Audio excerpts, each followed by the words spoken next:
Bismillahirrahmanirrahim. Chemistry second year National Book Foundation chapter number second. Chapter name electrochemistry. Topic name cell potential. Yesterday हमने पढ़ा बहुत important topic, इंतहाई important topic जो हम पढ़ के आ चुके हैं गैल्वानिक सेल या वोलेटिक सेल के नाम से। आज उसी की साथ ही उसी से मिलती जुलती बात कि सेल पोटेंशियल क्या है। मैं आपको एक सादी सी बात दूं, सादा सी कंसेप्ट। टॉपिक स्टार्ट करने से पहले अगर मैं आपको समझा सकूं तो आपने ये देखा होगा कि इलेक्ट्रॉन ट्रेवल करता है, फ्रॉम इलेक्ट्रॉन जाता है। आपने मिसाल के तौर पे जरा गौर कीजिएगा, मेरे पास ये दो ऑफ सेल मौजूद है। जिसने गैल्वानिक सेल नहीं पढ़ा वो ये टॉपिक मत समझे, लाजमी जाए गैल्वानिक सेल समझें, पढ़ें और फिर इस टॉपिक पे आ जाएं। बीच में इलेक्ट्रोलाइट मौजूद, इलेक्ट्रोड मौजूद, ठीक है जी, ये इलेक्ट्रोड लगे हुए हैं, ये इलेक्ट्रोलाइट से बीच में, ठीक है। और ये आपके पास साल्ट ब्रिज है मिसाल के तौर पे, ठीक हो गया। आपने देखा कि इटसेल्फ ये जो एनोड वाली साइड है यहाँ से नेगेटिव चार्ज उठता है और उठ के यहाँ पे पॉजिटिव वाली साइड पे आ जाता है, ऐसे ही है ना।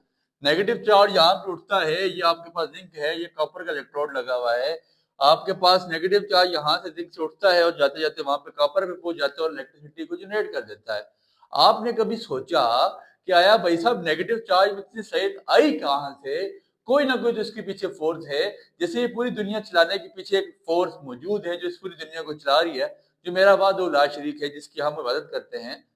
अब जाहिर सी बात है इसके पीछे भी कोई ना कोई तो ऐसी फोर्स है ना, जो इसको नेगेटिव चार्ज को उठा के पॉजिटिव चार्ज की तरफ लेके जा रही है, जिसको हमने फिजिक्स की जुबान में ईएमएफ का नाम दिया था, इलेक्ट्रोमोटिव फोर्स। तो बेसिकली सेल पोटेंशियल वही चीज है, वही बारे में पढ़ेंगे कि सेल में वो ताकत है, वो कौन सी फोर्स है जो उठा के एक साइड से नेगेटिव चार्ज को पॉजिटिव साइड पे लेके जाती है और इलेक्ट्रिसिटी जनरेट करने का काज बनती है।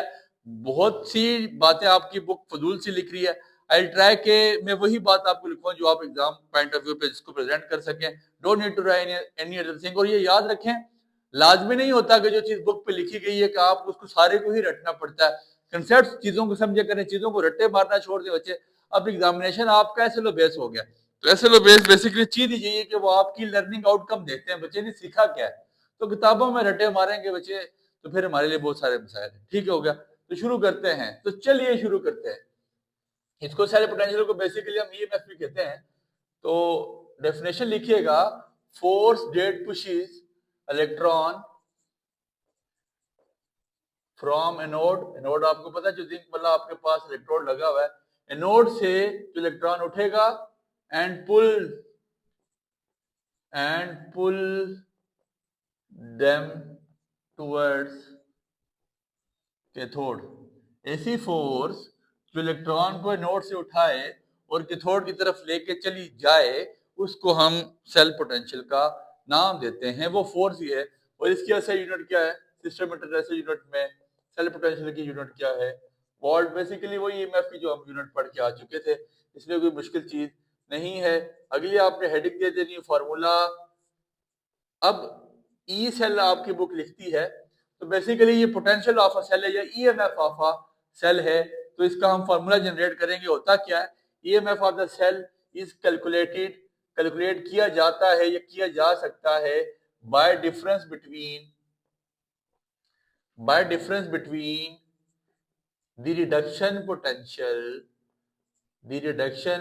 potential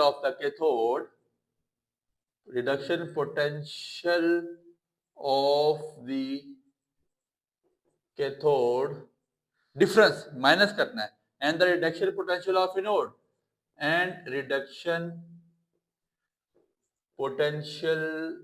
एनोड आपसे कोई पूछे ना कि यार बेसिकली जो ईएमएफ ऑफ द सेल है वो कितना है, गैल्वानिक सेल का ईएमएफ कितना है, तो आप उसको निकाल के दे सकते हैं। आप लिख सकते हैं E cell which is equal to EMF of cathode, potential of cathode minus potential of anode. तो ये हम इसका सेल पोटेंशियल निकाल सकते हैं। जितने आपके पास चार्जेस यहाँ पे गए माइनस जितने यहाँ पे मौजूद हैं। तो बेसिकली ये वही कंसेप्ट है, ईएमएफ जो इसकी जितनी फोर्स उसने एनोड पे जाने में लगाई है और जितनी फोर्स उसने कैथोड पे जाने पे लगाई है, मतलब जितने इलेक्ट्रॉन, वो फोर्स सुनिएगा जो इलेक्ट्रॉन को पुश करवाती है कहां से, एनोड से कैथोड की तरफ। तो अब पोटेंशियल हम कैसे फाइंड आउट करेंगे? पोटेंशियल ऑफ अ सेल या सेल पोटेंशियल फाइंड किया जाता है कैथोड पे जो पोटेंशियल है माइनस एनोड, आपके पास सेल पोटेंशियल है। फार्मूला आपको ऑब्जेक्टिव में याद रखने की चीज है। स्टैंडर्ड, अगली हेडिंग दीजिएगा स्टैंडर्ड सेल पोटेंशियल। ठीक हो गया। तो अब देखें, अब जाहिर सी बात है इन सारी चीजों को किसी स्टैंडर्ड फॉर्म में आपने देखा, आपने फर्स्ट ईयर में स्टेशियोमेट्री आपको पढ़ाया गया, तो वहां पे हम पढ़ा करते थे यार इसको स्टैंडर्ड टेम्परेचर में, स्टैंडर्ड प्रेशर में या स्टैंडर्ड फॉर्म में हम इसको लिखते हैं। तो अब स्टैंडर्ड सेल पोटेंशियल क्या है, कहता है इसको मेजर किया जाता है, measure under standard conditions, standard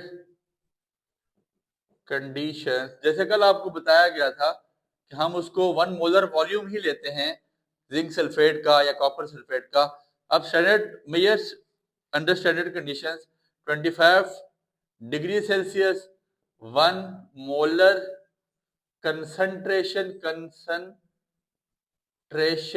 अब प्रेशर कितना होना चाहिए 1 atm pressure as using a standard. अभी चलो इससे अगला टॉपिक हम पढ़ने जा रहे हैं, स्टैंडर्ड हाइड्रोजन इलेक्ट्रोड। हमें उसमें बहुत सारी बातें, बहुत सारे राज हमें वहां पे अफशा हो जाएंगे और ये टॉपिक मजीद क्लैरिफाई हमें वहां पे हो जाना है। मैं फिर रिक्वेस्ट करूंगा जिन लोगों ने ये चैप्टर स्टार्ट से नहीं पढ़ा, तो इस टॉपिक को पढ़ने का उनका मकसद कोई नहीं है, वो जाएं चैप्टर को स्टार्ट से पढ़ें। इंतहाई काम का चैप्टर है और यहाँ से लॉन्ग क्वेश्चन भी आएगा और न्यूमेरिकल्स में से इंशाल्लाह ऑफ कोर्स लॉन्ग आएगा। तो हम जब तक ये चीजें, ये कंसेप्ट नहीं सीख सकेंगे तो हम न्यूमेरिकल नहीं सीख सकेंगे। इसके बाद अगली हेडिंग आपने दे देनी है फैक्टर्स की। तो किस पर डिपेंड करता है, अब देखें ऑफ कोर्स टेम्परेचर अगर बढ़ेगा तो चार्ज वहां पे जाने की सलाहियत बढ़ जाएगी। ऑफ कोर्स चार्ज में बढ़ेगी या कम होगी वो बात की बात है, लेकिन कोई ना कोई फर्क तो आना ही आना है। तो it depends upon temperature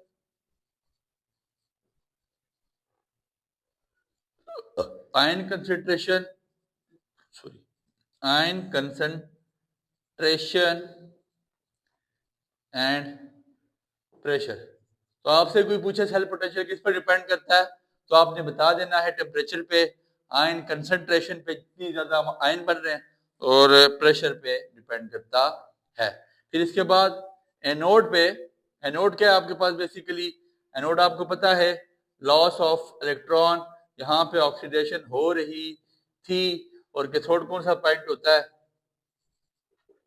gain of electron, जहां पे इलेक्ट्रॉन को गेन किया जाता है उसको हम रिडक्शन भी कहते हैं। Zinc copper has a standard cell potential, ये एमसीक्यू आ सकता है, जिंक कॉपर का स्टैंडर्ड सेल पोटेंशियल कितना है, cell potential of zinc copper standard 1.10 volt. ये बहुत इंपॉर्टेंट है, ये 2-3 दफा एमसीक्यू मैंने देखा है। तो इस टॉपिक में से आपको वही चीज प्रेजेंट करवाई गई है जो आपके एग्जाम पॉइंट ऑफ व्यू से इंपॉर्टेंट है। Don't need to write those things आपके सर ये तो चीजें बुक पे नहीं लिखी हुई, आप इसको बहुत छोटा लिखवा रहे हैं या बुक पे ज्यादा लिखा हुआ है या आप बड़ा लिखवा रहे हैं। सर जो चीज लिखवाई जाती है इसके पीछे कोई ना कोई ऑफकोर्स मेहनत होती है।